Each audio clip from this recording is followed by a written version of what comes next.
Iran के साथ America और इजराइल की भीषण जंग स्ट्रेट ऑफ हॉर्मूज के मुहाने तक पहुंच गई, क्योंकि दुनिया भर में तेल सप्लाई के इस सबसे अहम रास्ते में बारूदी सुरंगें बिछाने का आरोप लगाते हुए अमेरिका ने ईरान के 16 जहाजों को तबाह करने का दावा किया।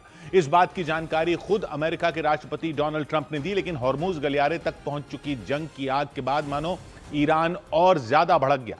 ईरान ने पूरी दुनिया को चेतावनी दे दी कि उसकी इजाजत के बिना इस रास्ते से तेल की एक भी बूंद नहीं जा सकती। ईरान ने इसी के साथ दुनिया भर के देशों को आगाह किया कि पूरी दुनिया कच्चे तेल की कीमत $200 प्रति बैरल देखने के लिए तैयार रहे। मतलब ईरान ने साफ संदेश दे दिया कि वो इस जंग में इतनी आसानी से हथियार डालने वाला नहीं है।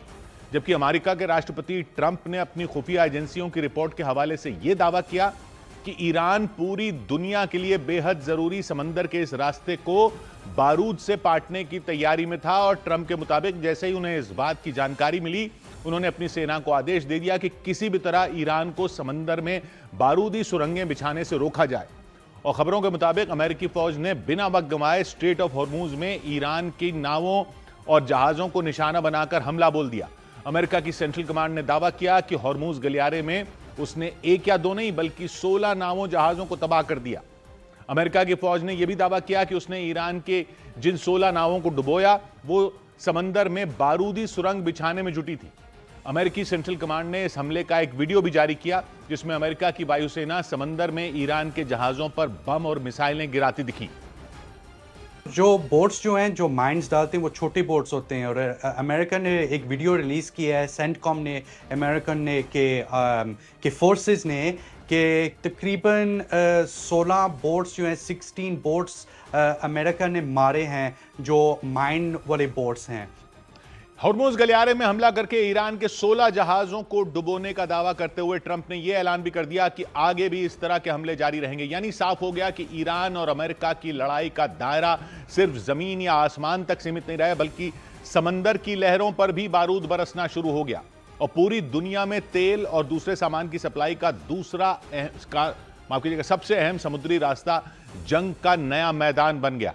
अमेरिका की खुफिया एजेंसियों की रिपोर्ट मिलने के बाद राष्ट्रपति डोनाल्ड ट्रंप ने ईरान को चेतावनी दे दी थी कि अगर समंदर में बिछाई गई बारूदी सुरंगें तुरंत नहीं हटाई गई तो अमेरिकी फौज ऐसी कार्रवाई करेगी जैसी पहले कभी किसी ने देखी नहीं होगी। हालांकि ईरान की तरफ से न तो ट्रंप की चेतावनी पर कोई प्रतिक्रिया आई, न ही 16 जहाजों पर हुए हमले पर ही कोई पलटवार किया गया। लेकिन ईरान की IRGC सेना ने यह ऐलान जरूर कर दिया कि जंग के दौरान वो दुश्मनों का 1 लीटर तेल भी इस रास्ते से नहीं गुजरने देगी। खबरों के मुताबिक ईरान ने जंग के दौरान चुपचाप अपने तरीके से रणनीति बदलते हुए न सिर्फ स्ट्रेट ऑफ हॉर्मूज पर कब्जा किया, बल्कि जहाजों का रास्ता रोकने के लिए समंदर के पानी में बारूदी सुरंगें बिछानी शुरू कर दी। लास्ट 24 आवर्स में लगता है कि ईरान ने ऑलरेडी बहुत माइंस डाले हैं स्ट्रेट ऑफ हॉर्मूज में, पानी के सरफेस लेवल में पानी के नीचे भी, और बिल्कुल बॉटम ऑफ द ओशन के भी माइंस डाले। समुद्र में बिछाई जाने वाली बारूदी सुरंगों को नेवल माइंस कहा जाता है। असल में ये समुद्र के अंदर छिपाए गए शक्तिशाली बम होते हैं, जिनका मकसद दुश्मन के जहाजों, पनडुब्बियों और नौसेना के बेड़ों को तबाह करना होता है। और इसे और ज्यादा आसान तरीके से समझे तो इस जैसे गाड़ियों को तबाह करने के लिए जंग के मैदान में या नक्सली इलाकों में जमीन खोदकर लैंडमाइन बिछाई जाती है, ठीक उसी तरह पानी के अंदर जहाजों को उड़ाने के लिए जगह जगह नेवल माइन बिछाई जाती है या उनका जाल बिछाया जाता है। समंदर में तैरने वाले बड़े बड़े जहाजों, पनडुब्बियों और युद्धपोतों को तो कई बार पता भी नहीं चलता कि उनके रास्ते में घातक बारूदी जाल बिछा हुआ है। रक्षा विशेषज्ञों के मुताबिक समंदर में बिछाई जाने वाली बारूदी सुरंगें आमतौर पर 3 तरह की होती हैं। पहले तरह की बारूदी सुरंगें समुद्र के तल से एक जंजीर और भारी वजन के सहारे बंधी होती है, यानी वजन वाली चीज तलहटी में रहती है और बम पानी के बीच में तैरता रहता है। और जैसे ही कोई जहाज इसके करीब से गुजरता है, इसके निचले हिस्से से टकराकर वो फट जाती है। दूसरी तरह की नेवल माइन को सीधे समुद्र के तल पर यानी बिल्कुल तलहटी पर रखा जाता है। इसी वजह से इन्हें रेडार से पकड़ना लगभग असंभव हो जाता है। इन बमों को खासतौर से पनडुब्बियों को तबाह करने के लिए लगाया जाता है। तीसरी तरह की नेवल माइन को समंदर के बिल्कुल ऊपर लगाया जाता है, पानी की सतह पर लहरों के साथ साथ तैरती रहती है। इन्हें सबसे खतरनाक माना जाता है क्योंकि ये किसी भी जहाज से टकरा सकती है। यानी जहाजों के लिए ये बारूदी सुरंगें मौत का जाल साबित हो सकती हैं।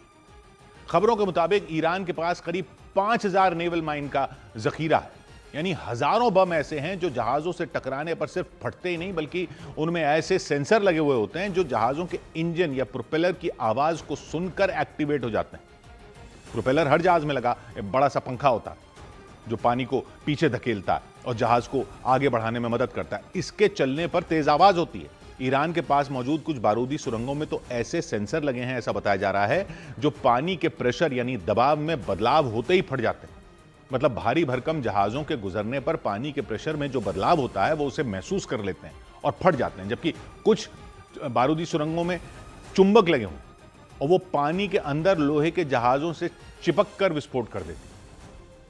नेवल माइंस को कई तरीकों से समुद्र में बिछाया जाता है। इन्हें युद्धपोत से गिराकर, पनडुब्बियों के जरिए, हवाई जहाज या हेलीकॉप्टर से समुद्र में गिराकर लगाया जा सकता है। और अमेरिका ने दावा किया कि ईरान ने अपने जहाजों की मदद से स्ट्रेट ऑफ हॉर्मूज के एक बड़े हिस्से में बारूदी सुरंगें बिछा दी। जंग शुरू होने के बाद से ही ईरान इस समुद्री गलियारे पर पाबंदी लगा चुका है, रोक लगा चुका है। उसके सैनिकों ने वहां से जहाजों का आना जाना लगभग बंद करवा दिया है।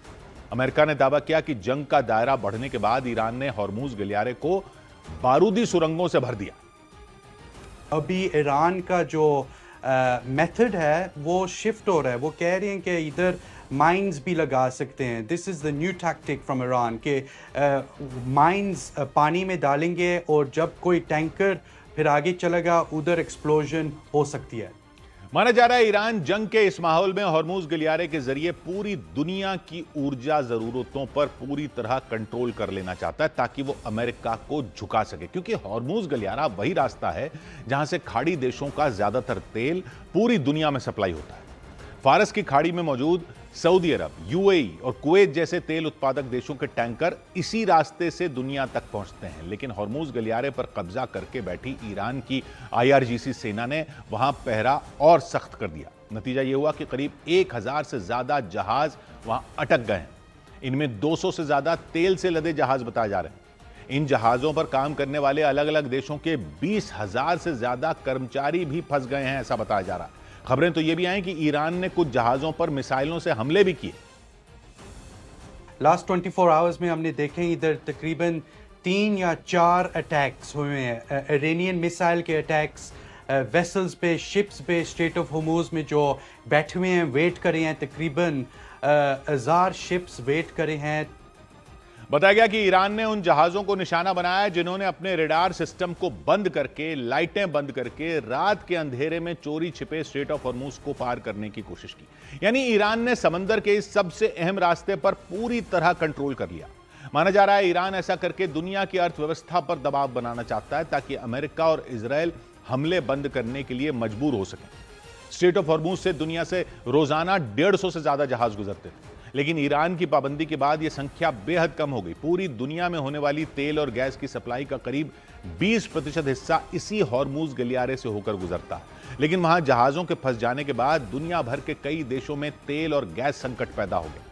कतर, यूएई और सऊदी अरब ने अपनी तेल रिफाइनरियों को या तो बंद कर दिया या वहां उत्पादन घटा दिया, क्योंकि स्ट्रेट ऑफ हॉर्मूज के बंद होने की वजह से उनके पहले के ही टैंकर समंदर में फंस गए। तेल और गैस की सप्लाई ठप होने से कई देशों में पेट्रोल, डीजल और गैस के दाम में बढ़ोतरी कर दी गई और आशंका जताई गई कि तेल महंगा होने से बिजली, माल ढुलाई समेत कई दूसरी चीजों के दाम भी तेजी से बढ़ सकते हैं। हॉर्मूज गलियारे में पाबंदी की वजह से प्लास्टिक, खाद और जरूरी केमिकल से लदे जहाज समंदर में ही फंस गए। मतलब हॉर्मूज गलियारे पर कब्जा करके ईरान ने तेल सप्लाई की उस नस को दबा दिया जिसका असर पूरी दुनिया पर पड़ा। एशिया से लेकर यूरोप तक के देशों में तेल और गैस संकट से परेशानी बढ़ गई। ईरान की सख्ती की वजह से स्ट्रेट ऑफ हॉर्मूज के पास समंदर में भारत के भी कई जहाज फंस गए। सरकार के मुताबिक फारस की खाड़ी और उसके आसपास भारत के कुल 28 जहाज अटक गए, जिन पर सैकड़ों भारतीय कर्मचारी भी मौजूद हैं। इनमें 24 जहाज हॉर्मूज गलियारे के पश्चिमी हिस्से में मौजूद हैं, जिन पर 677 भारतीय कर्मचारी सवार हैं, जबकि 4 जहाज हॉर्मूज के पूर्वी हिस्से में फंसे हैं, जिन पर 101 भारतीय कर्मचारी मौजूद हैं। भारत सरकार ने जहाजों पर फंसे हुए सभी भारतीय कर्मचारियों की सुरक्षा के लिए जरूरी कदम उठाने का भरोसा दिया। जबकि स्ट्रेट ऑफ हॉर्मूज में बढ़े खतरे के बीच वहां थाईलैंड के एक जहाज पर हमला हो गया। दावा किया गया कि थाईलैंड के जहाज पर हमला ईरान की आईआरजीसी सेना ने किया। ईरान की वही आईआरजीसी सेना है जिसने स्ट्रेट ऑफ हॉर्मूज को बंद करते हुए वहां से गुजरने वाले जहाजों पर हमला करने की धमकी दी थी।